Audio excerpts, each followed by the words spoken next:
welcome to People First, a webinar on the benefits of systems-inspired leadership. And this is going to be co-led by myself and Frank Eeteweert. Thank you, Mish. Maybe we should just say a bit both about ourselves and about the topic. But first of all, just a big welcome to you.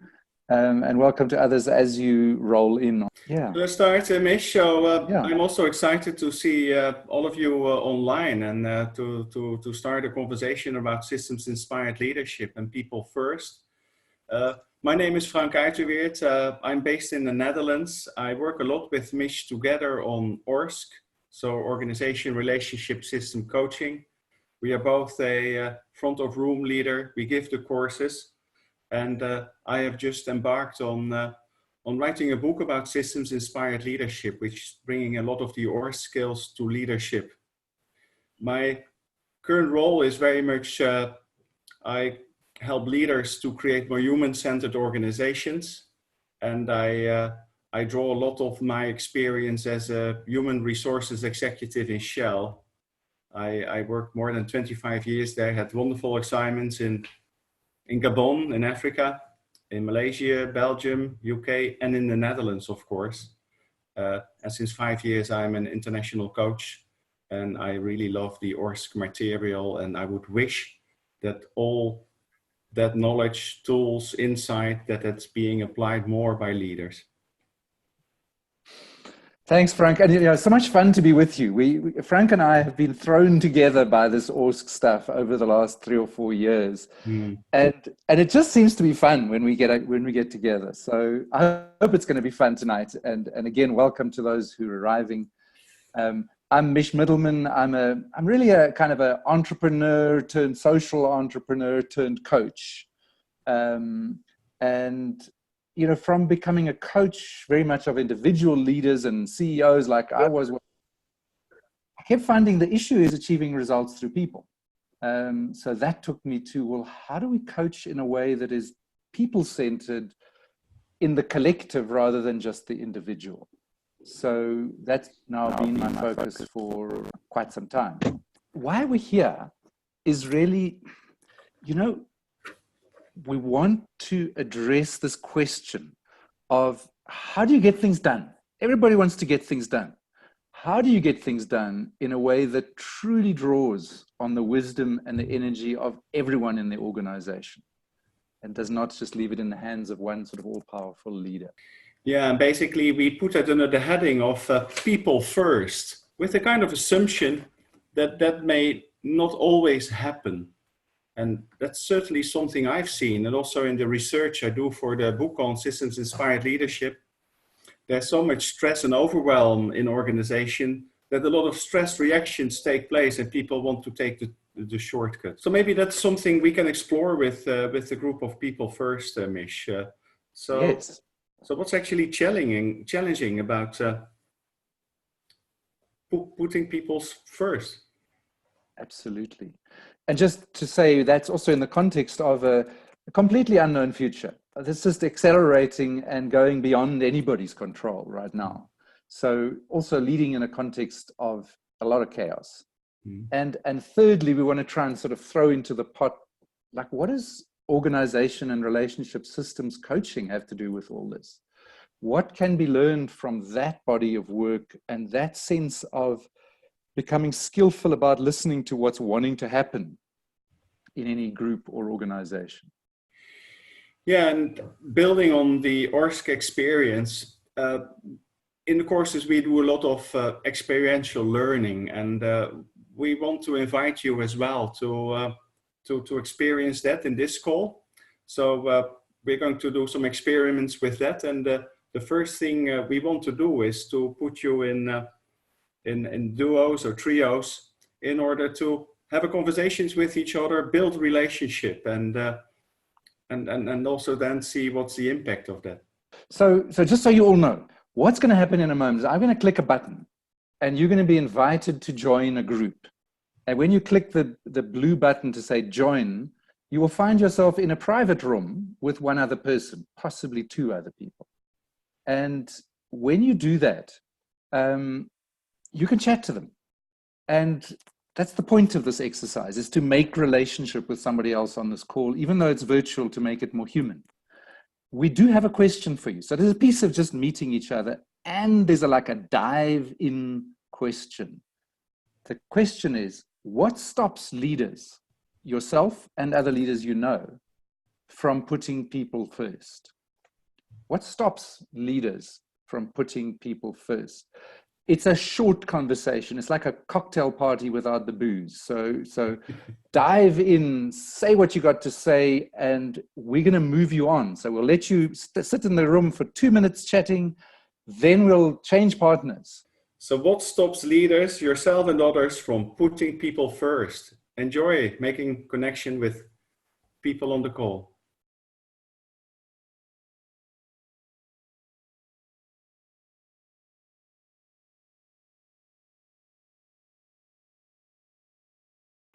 Welcome back. Thank you. Yeah. Thank you. Thanks. So what was it like to have these conversations with another person in this group? And I would welcome a verbal input, but you can also put your comments in the chat. I can start. I felt connected. I felt like having that time together and coming up with ideas together really strengthened the connection for me to what we're going to be talking about today. Wonderful. Mm-hmm. What else? Yeah, and I read refreshing, interesting, eye-opening. Getting curious now, Mitch, don't we? Yeah. Well, what I want to do is, like I promised a cocktail party, you don't just hang out with one person at a cocktail party, do you? You network.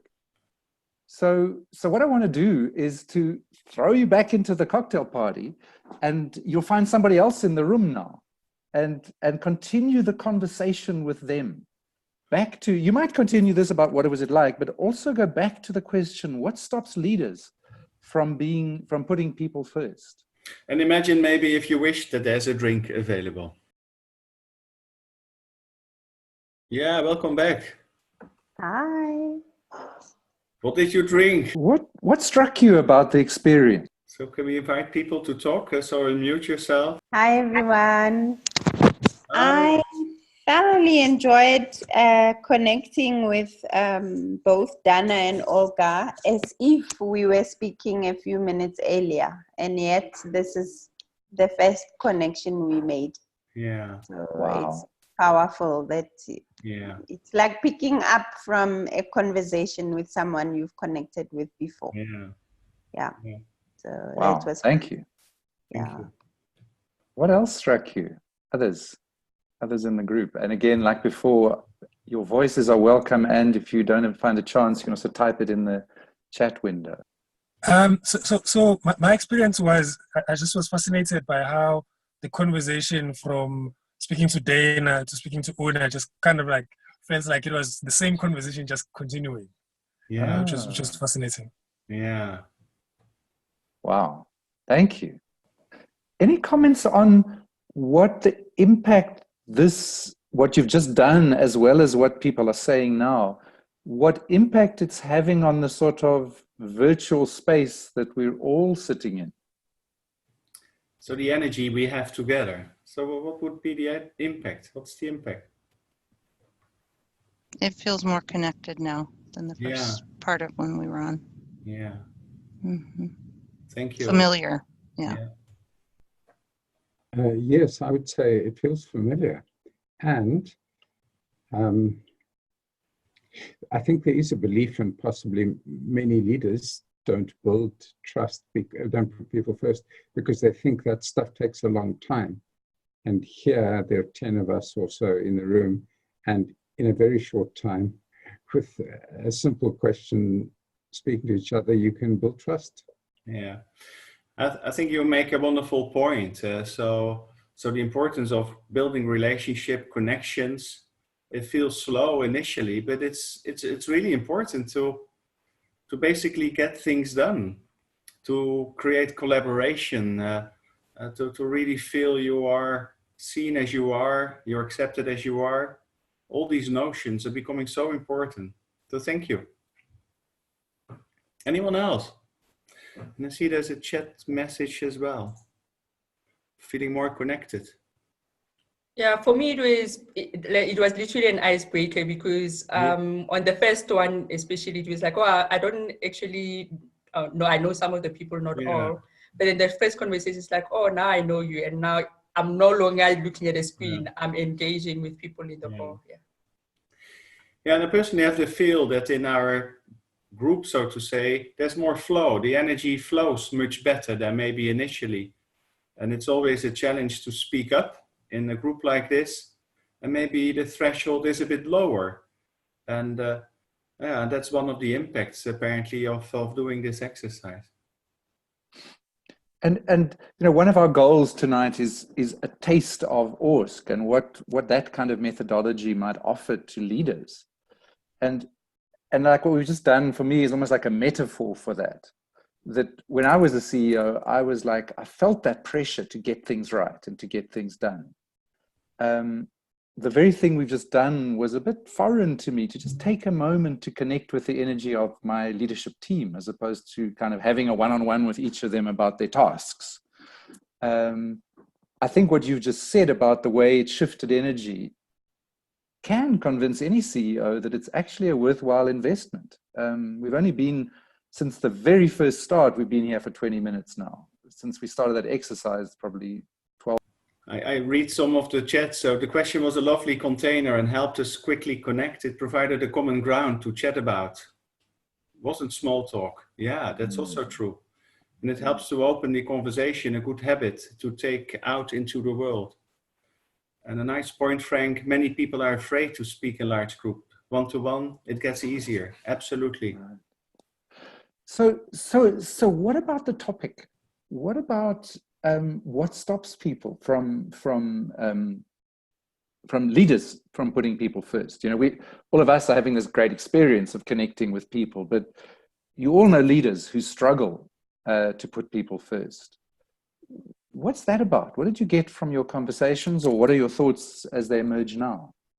I think in order to build trust, one needs to be at least a little bit vulnerable. And I think in many corporations and in corporate life in general, executives, senior executives, and more junior leaders are kind of put on a bit of a pedestal, and they feel they are responsible for performance. They're accountable to shareholders. They've got to produce results, and financial results in particular. And so they're caught between those demands and the need to build relationships where they feel afraid to be vulnerable. I love your point, Cecile, that there is a notion that you, in a leadership role, need to know everything. People are, and that may also be depending from culture to culture, but it's also here in the Netherlands the case. So you're a leader, so tell me where to go. What's the answer? And that may have worked 100 years ago, or even 50 years ago, or 20 years ago, but it doesn't work anymore because we have no idea where we're going to. And I'm not exaggerating. So the world is so changing so much. We have no idea what's going to happen. So recently we got this, the virus, and then something else is coming up, all the developments with artificial intelligence. So we don't know what's going up and where we are heading. And we need to live in that unknown space. And yeah, to open up the vulnerability and build on the knowledge of others is the invitation for leaders. Something I've been watching in a lot of my client organizations. I'm working with a very large industrial organization. I was there the whole of last week. And I could feel both in the room, both this desperate desire to have certainty. And a lot of them are engineers, and there is an aspect to engineering that is very certain. But every now and then they zoom out and they go, oh my God, we're in the energy industry. Nobody knows where the energy industry is going. The old school energy industry is out of fashion. The new school energy industry, people don't fully trust. There are powerful interests at play.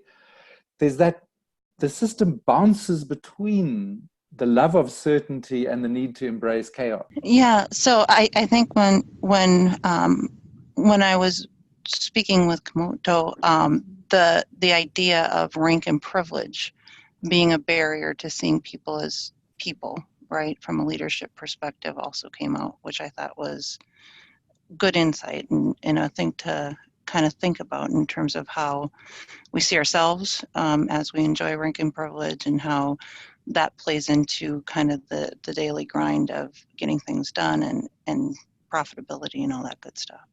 Yeah, and I get rank and privilege that it's like this, rather than that we are, whatever role you have, we are equal and we can learn from each other. Yeah, that's so important. Yeah. It's interesting, actually, if you think you're above, that you then apparently assume the other does not have any wisdom. Right. Absolutely. Yeah. Thank you. Mm-hmm.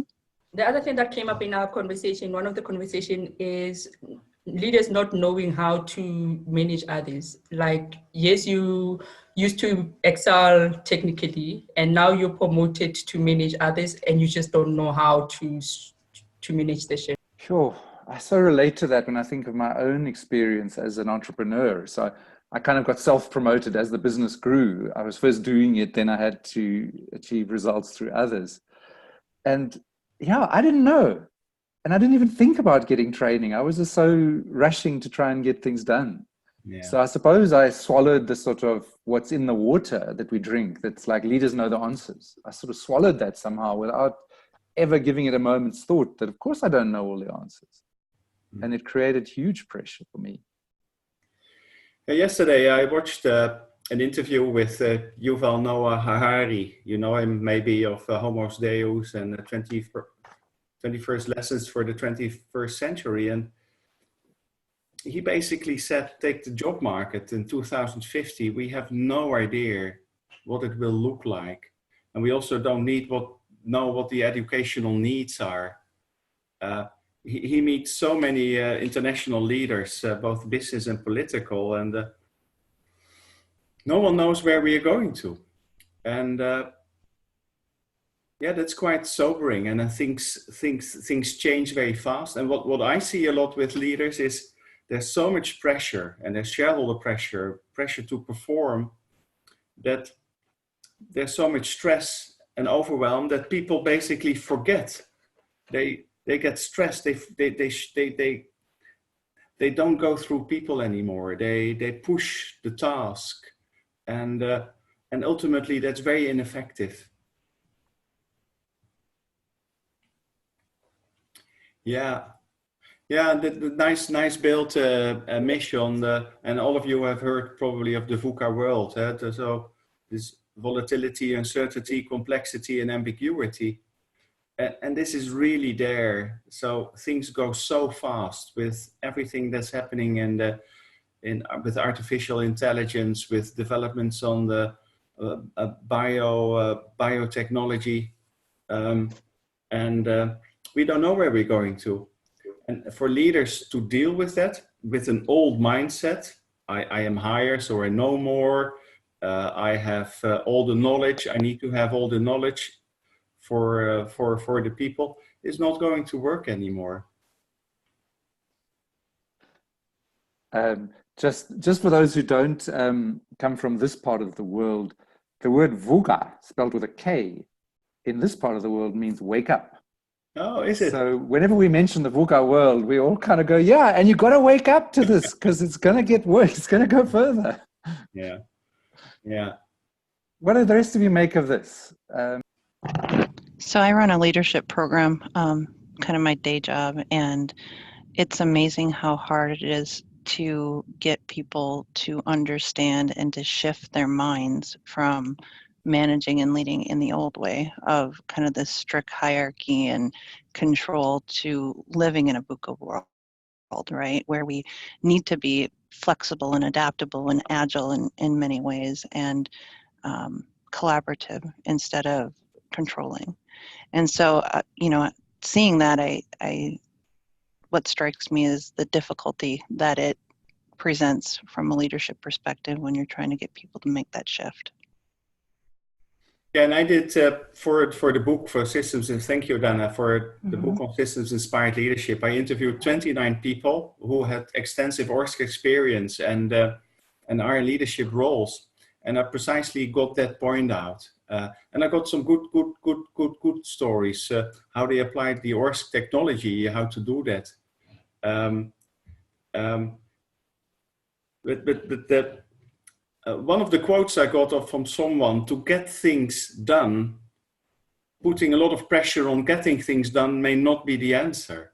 And this particular person was describing a situation where there's a lot of pressure. He needed to close the customer service center.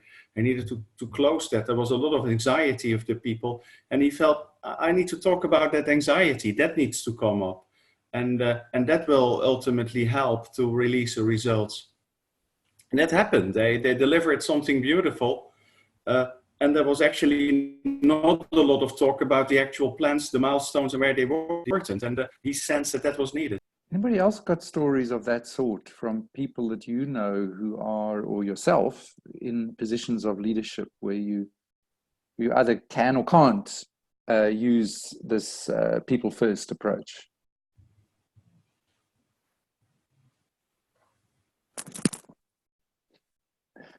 I'm noticing a lot of practitioners on this call, and I'm wondering, Frank, if we should go to the next slide, which I think refers a bit to kind of what are we trying to help those who we coach to develop? We see which one you have in mind. I will put it up if I just get my button clicked right. There we go. This one. Yeah, so one of the key things around about ORSC, organization relationship systems coaching, is relationship systems intelligence. And you know, in the past, leadership was first of all driven by IQ. You needed to be smart in order to lead. And it's still, given the complexity, handy to have some IQ. So, but that's basically a level playing field. So you need to, it's a table stake thing. And then in the 90s, we saw that basically also to the work of Daniel Goldman, that emotional intelligence and social intelligence was very important. That created much more motivation and leadership. And emotional intelligence is very much connecting with the emotions inside ourselves. And social intelligence is emotions in others. And I got this wonderful quote from one of these neuroscientists who said, Antonio Damasio, we are not thinking machines that feel, but we are feeling machines that think. And I think that is very appropriate. And it's very clear in a very complex world where things will emerge, where nothing can be predicted to the full anymore, that relationship systems intelligence, so not to focus on the I, the other, but the relationship and the connections between people, systems, ecosystems, this whole understanding, and not only the thinking side, but also the emotional side, becomes more and more important. And we hold that this will be the big attribute for leadership in the 21st century. And the relationship systems intelligence takes it so much beyond the just, you know, many people in business are struggling to just grasp emotional intelligence and social. In other words, really being aware of themselves and really being able to step into the shoes of the other. For many people, that's still a struggle. And I see on your time scale, 2020, that's sitting as a big chunk of what's still needed. Maybe a bit too optimistic. Yeah. But I just I dream this. Yeah. Well, and where I think we're kind of wanting to point this conversation is towards, so if we don't quite know what's needed, if the world doesn't have a set of best practices for us to survive in 2020, 2030, 2040, best practices help, but they're not enough.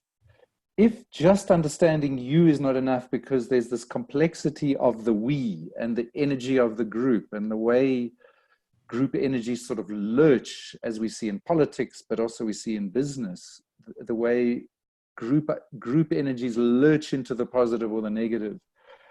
skill in managing those collective energies and really hearing the collective wisdom, that's where we want to point us for the remainder of this call. And I sent you all an email this morning saying, hey, we want to be ambitious tonight.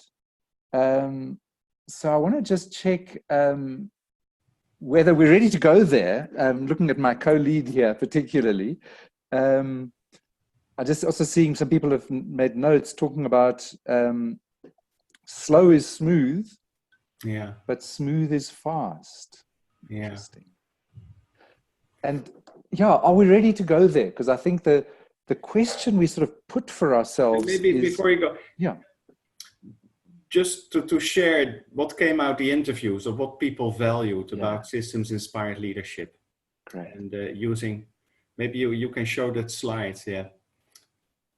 So I did these interviews, and I asked them, so what was actually the benefit of using the ORSC approach in your leadership? And basically, there are 5 categories of answers. And you see here the picture with RSI, Relationship System Intelligence. That's basically what is being built with the ORSC approach. Has an impact how you are as a leader and what you do as a leader. But it creates sustainable results. I've heard wonderful stories about what the impact was. But also, and I know there are quite some agile people on the course, on this webinar, the agility and the ability to innovate really was much, much bigger. And that's all linked to the collaboration piece. So working together and much more working from what is the we wanting to do rather than what is the I wanting to do. Higher engagement and ownership.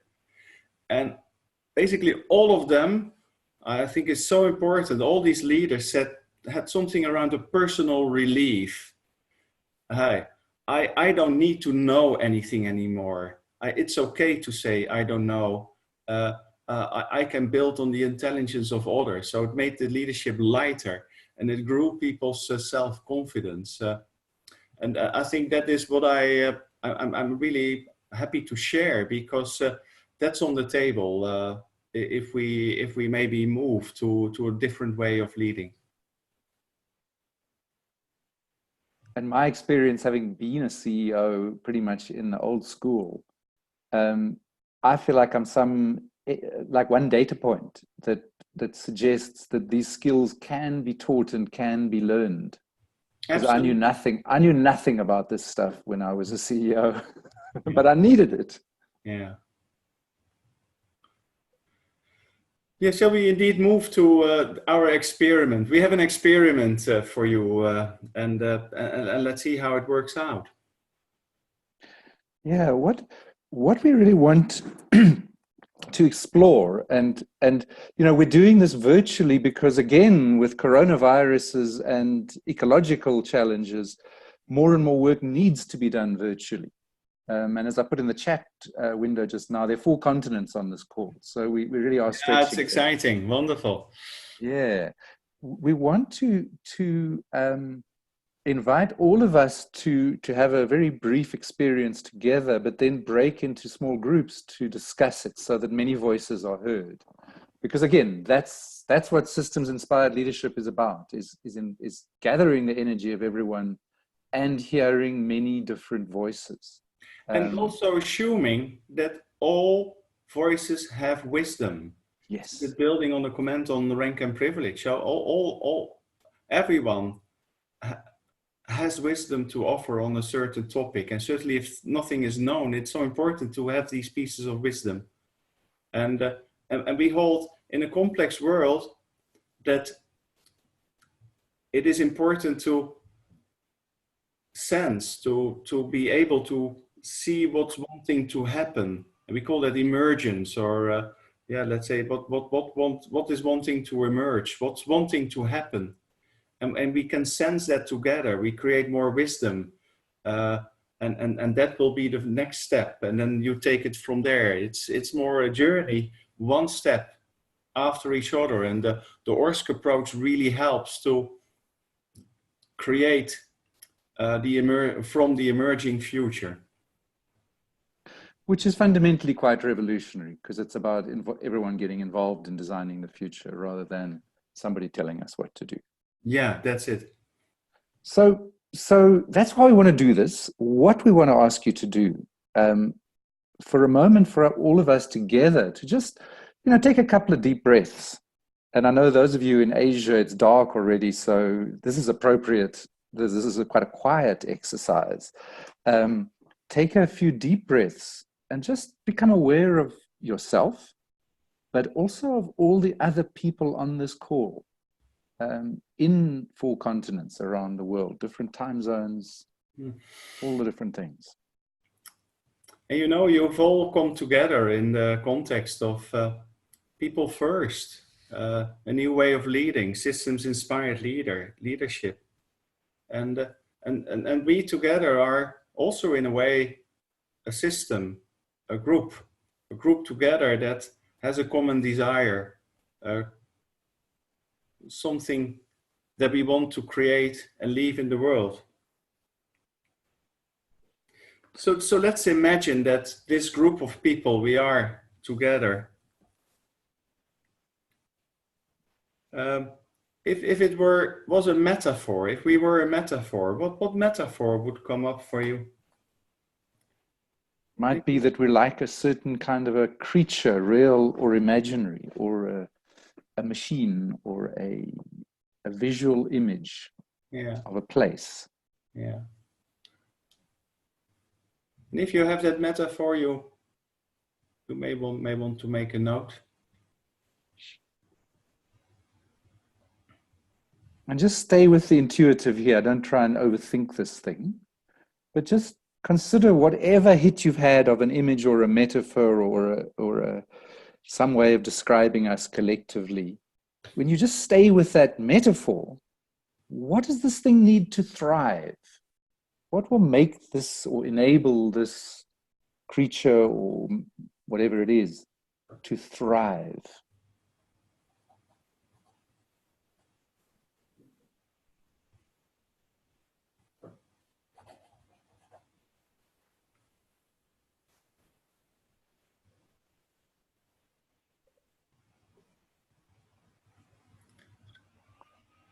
So, and if you have that, we will give you an opportunity to discuss that in small groups of what will we do, 3 or 4. We invite you in these groups of 3 or 4 people to share your metaphor, your creature, and what came up as something that would make it thrive. And then kind of go ahead. Yeah, and then as a next step, when you have had this, have shared these images, to reflect on the question, what is next for us as a system? So what is wanting to happen for this group? What would be a good next step or an action that this system would move forward? What is wanting to emerge? And this is not, I'm thinking of the lady who said, never doubt that the world can be changed by a small group of committed and intentional people, because that's all that ever has changed the world. So you haven't got to solve everything, but just what's next, what's emerging. Yeah, let's see what is wanting to happen here, and take it as an experiment and an experience, and see what wisdom comes up. And whatever happens, enjoy and connect with people and have a great conversation. And you'll have about 7 minutes. We'll send you a couple of reminders over the broadcast. Enjoy.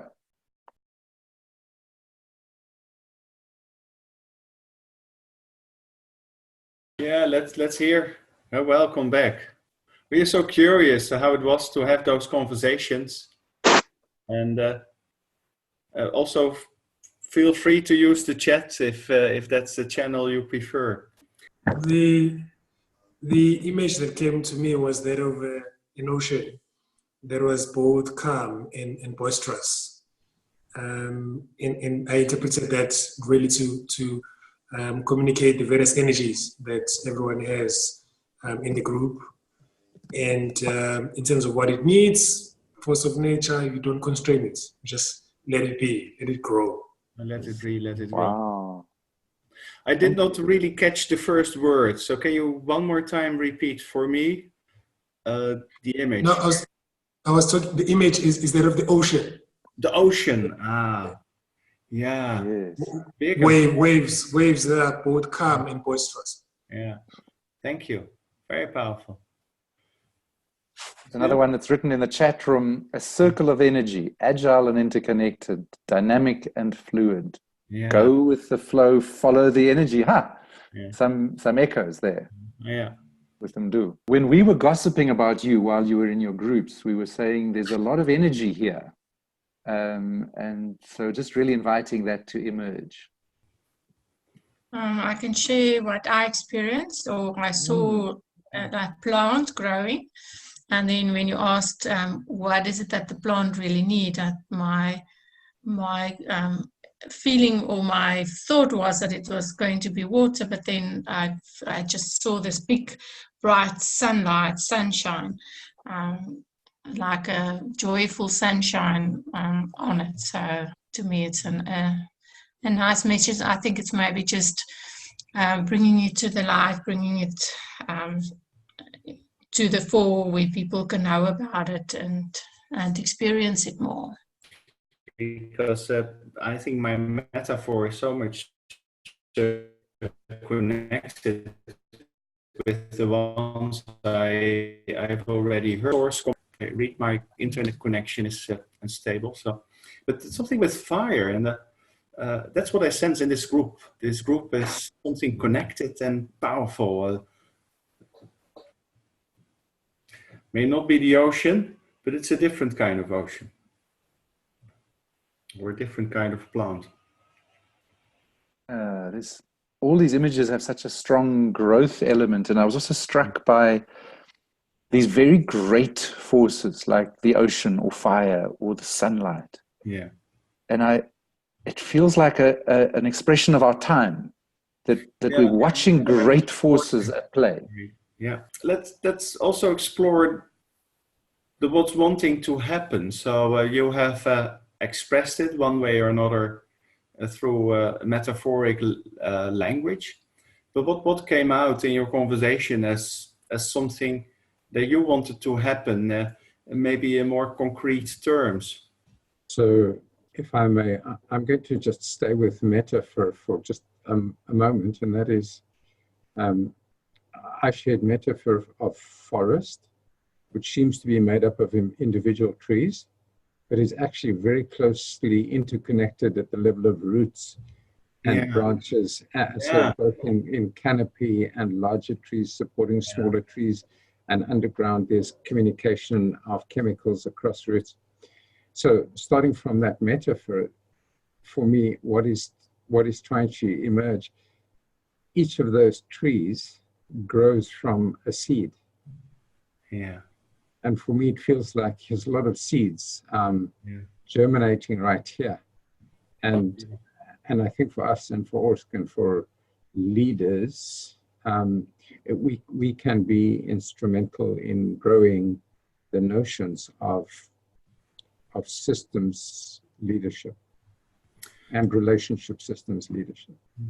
Very powerful. And I think you strongly make the point of interconnectedness, that whilst we often think that things are independent and they're independent parts, but ultimately it's all connected, and it's connected under the surface and of the surface, and we all need each other to create something and to be a seed of something beautiful to grow.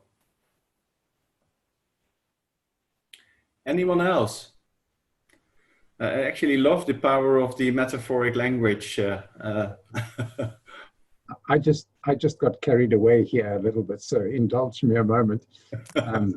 Here near Cape Town in the Western Cape, building on your fire, Frank, the fynbos is the most diverse ecosystem, botanical ecosystem in the world in a very small area. And not only are the various plants interconnected and organically linked, but they need fire to germinate. Yeah. if you don't have the fires, there's no germination. So as we're in VUCA,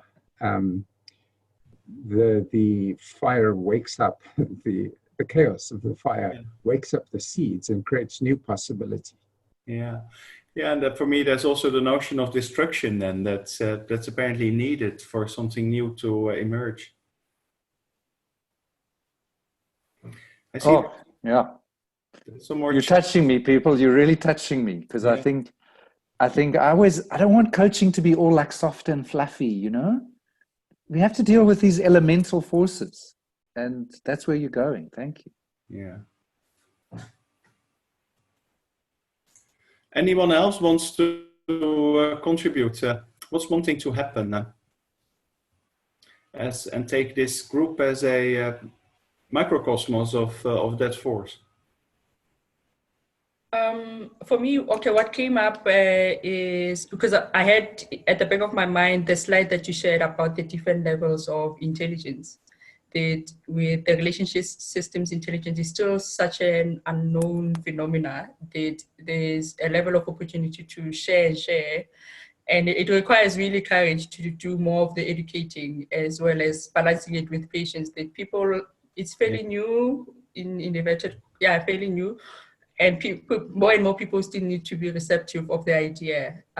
So yeah, for me, that was the key highlight that came from our conversation, and really to connect more and more within the network of practitioners to share ideas and, you know, have a level of support in terms of how this can be spread across the world. Yeah. Thank you. And I think you're so right. This whole notion of relationship system intelligence is really new. I think what emotional intelligence was in the mid-90s of the last century is relationship systems intelligence maybe now. And in 20 years, people will have a better grasp of it, or it may be more mainstream, and people see the power of it. And it's so needed because the interconnectedness in our world becomes so big. So how do we all, navigate well through all these interconnected ecosystems, and not only listen to the intellectual conversation, but also in the emotional undercurrents that are there, because they are so predominant in what's going to happen. So thank you, Refilio. Thank you so much. And anybody else who'd like to just add what's, you know, it's lovely to hear so many different voices on this call, and maybe somebody who hasn't had a chance to speak yet, or has been a bit quieter, who'd like to just share what you're noticing or what's emerging for you. I notice the silence, Mish. For me, it also has some sacred silence there. It feels a kind of reinforcement of the connection we feel we have. Yeah. And maybe it's also good to move on and to our completion. And part of what we came into this call with was a sense of experimentation and just seeing what emerges. And somebody talked about, there was a beautiful metaphor about smooth in order for things to happen. So yeah, let's let the water flow a bit further.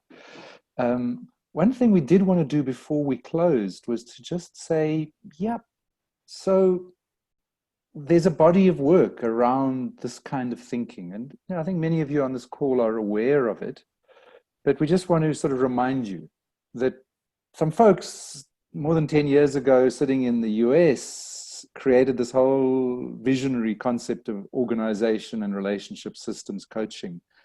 And it's now being taught and learned in every continent on the earth, I think, except South America at the moment. And Frank and I beetle around the world every now and then, burn up some air miles and go meet fabulous people like some of the people on this call.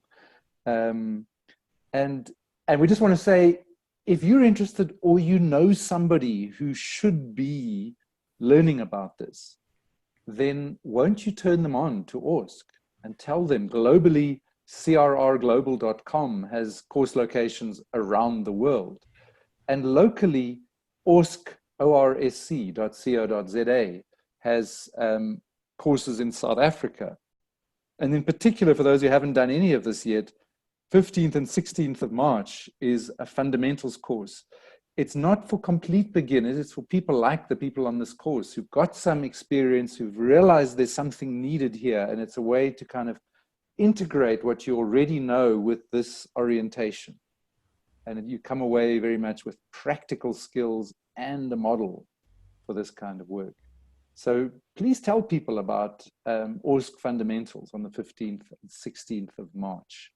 And then there's going to be an advanced series starting in May in Johannesburg as well.